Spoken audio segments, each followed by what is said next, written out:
皆さんこんにちは、タイトです。今日もポッドキャストを聞いてくださりありがとうございます。皆さん体調はいかがでしょうか？今2月なんですけど、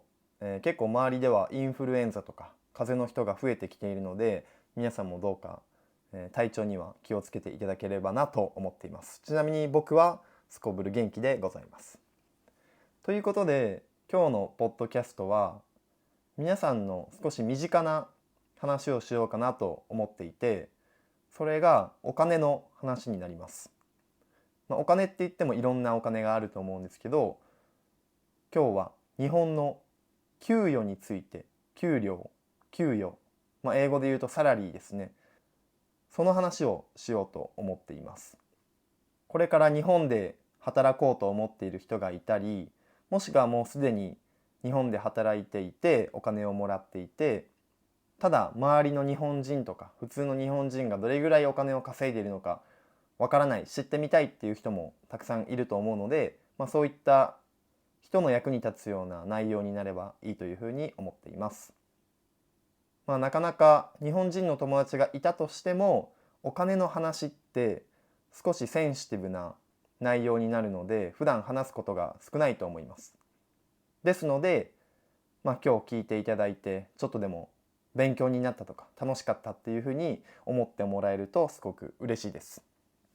まず日本で働く時の基本的な給与体系についてお話をします。給与体系っていうのは、もう少し簡単に言うと、給与の種類についてです。いろんな形でお金っていうのはもらうことができると思います。その中でも大きく3つの種類に分けることができます。1つ目が月給制。月々決まったお金をもらうこと、月給というふうに言います。これが一番基本的な形で、日本の会社で働いている人、サラリーマンであれば月給制でお金をもらっています。そして2つ目が時給になります。時給の時っていうのは時間の時なので、基本的にアルバイトですね。アルバイトをしている人は1時間1000円とか1時間1200円っていう風な決まった時間、決まったお金を1時間ごとにもらっている形なので時給になります。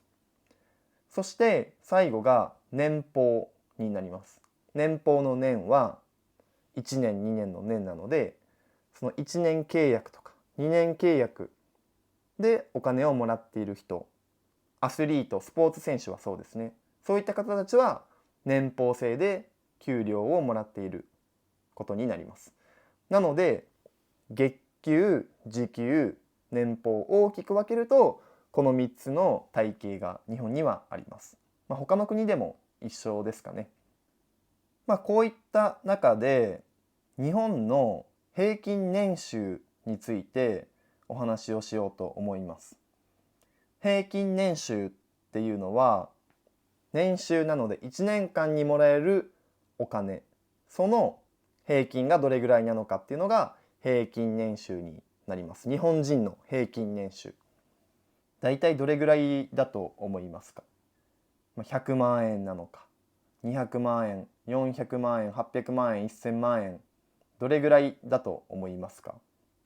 私も海外に住んでいた経験があるので、そういった方たちからよく言われるのは、日本ってお金持ちの人が多いよねとか、給料が高そうっていうイメージをよく言われます。皆さんもそういったイメージがありますか？ちょっとわかんないですけど、正解は2023年のデータは約420万円から450万円が平均年収になります。ただですね、この420万円、450万円っていうのを全部もらえるわけではありません。どういうことかというと、450万円の中から税金、タックスであったり、保険、インシュランス、そういったお金を引かれてしまいます。税金の中でもいろんな税金の種類があります。所得税であったり、住民税、いろんなそういう税金、保険を引かれた後に残るお金、これが自分で自由に使えるお金になります。このお金を手取りっていうふうに言います。もし年収が450万円の人がいたとすると、その人の手取りはだいたい350万円ぐらいになります。1年間で350万円。なので、その350万円を12ヶ月で割ると、だいたい約1ヶ月30万円ぐらいが自分で自由に使えるお金になります。これを聞いてみて、皆さんはどう思いましたか？多いと思いましたか？もしくは少ないと思いましたか？もし1ヶ月30万円自由に使えるお金があるなら、僕は全然生きていくことはできるかなというふうに思います。今僕は東京に住んでいますけど、東京の家賃、一人暮らしの場合ですね、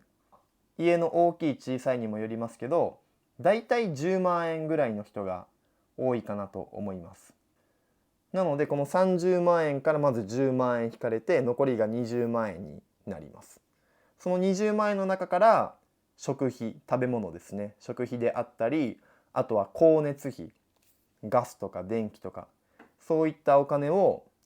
いろいろやりくりするっていう風な生活になります。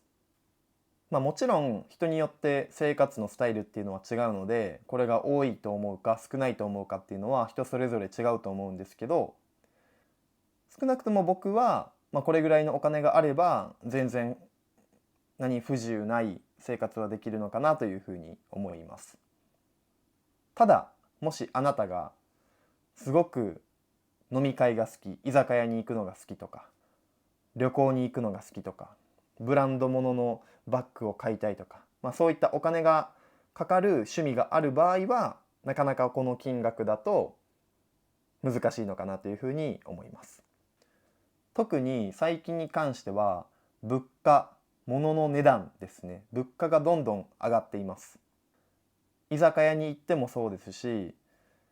買い物をするためにスーパーに行っても野菜がどんどん高くなっていたり、いろんなものの物価、値段が上がっているので、結構厳しい生活を強いられている人もいます。そして今の日本の課題っていうのが、この物価と一緒にお給料が上がっていないっていう現状があります。なんとかいろんな会社とか国っていうのはその給料を上げようっていうふうに取り組んでいるんですけど、今のところまずは物価が上がっているっていう状況なので、ここ最近はそういった厳しい生活を強いられている人は多いです。なので最近は僕の周りの友達でもそうなんですけど、海外に行ってお金を稼ぐっていう人が結構増えています。特にオーストラリアですね。やっぱり日本より全然給料が高いので、オーストラリアにワーキングホリデービザで行って、そこでアルバイトをしてお金を貯める。そっちの方が日本の会社で働くよりお金を稼げたりするので、そういった人が結構増えています。なのでワーキングホリデービザオーストラリアは今は特に人気です。なかなか一昔前だと日本人が海外に行ってお金を稼ぐ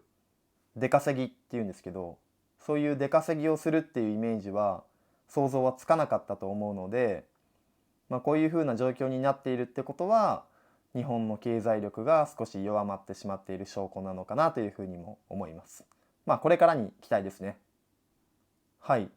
ということで、日本の平均年収がだいたい420万円とか450万円っていうふうにお伝えしたんですけど、日本でこれぐらいの額を稼いでいれば結構お金を稼いでるっていうふうに思われるのが1000万円です。よく1000万円の1を取って1本とかっていうふうに言うんですけど、1000万円を稼いでいれば、お前結構お金稼いでるなっていうふうになります。でも普通の日本の会社で働いていると、20代のうちに1000万円を稼ぐっていうのは結構難しいです。もしあなたが日本の超有名企業であったり、あとは不動産、保険屋さん、そういったインセンティブがもらえる会社で働いていれば、頑張れば頑張るほどお金はもらえるので、そういったところで働いていれば20代のうちでも1000万円というところは目指すことができるとは思います。なので結構僕の周りの友達でもなんとかこの20代のうちに1000万円を稼ぎたい、1000万円を稼ぐために頑張っているっていう人が多いです。僕の友達でも1000万円を稼いでる人はいますけど、25歳ぐらいで1000万円を稼いでいた友達はとにかく働いていました。朝から夜までずっと働くっていう日々を毎日毎日繰り返している、そういう人は1000万円を稼いでいましたけど、やはりもちろんストレスもすごいので結構体調を崩したりっていうのもありました。あとはそうですね、大企業、大きな企業のことを大企業って言いますけど、そういう大企業で働いていて10年とか15年働いているとその1000万円に届くっていうケースはあります。なので日本のサラリーマン、会社員っていうのは一つこの1000万円っていうところに向かって仕事を頑張っているっていう人が多いです。はい、ということで今日は日本の給料、お金の話をしました。皆さんどう思われましたか？平均年収が420万円、30万円っていうのを聞いて多いと思ったか少ないと思ったか、もちろん今見てくださってる皆さんの出身国、その国の状況にもよると思うんですけど、いかがでしたかね。僕個人的にはもちろんこれぐらいのお金で生きていくことはできますけど、もちろん多いに越したことはないので、こう日本をどんどん盛り上げて経済力がまた上がってくれればいいのかなというふうに思ってます。はい、ということで今日も最後まで動画を見てくださり、ポッドキャストを聞いてくださりありがとうございました。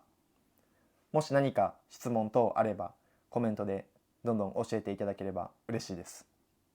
ちょっと待って、この日本語どこで学べるん？このチャンネルを登録したらいいねん。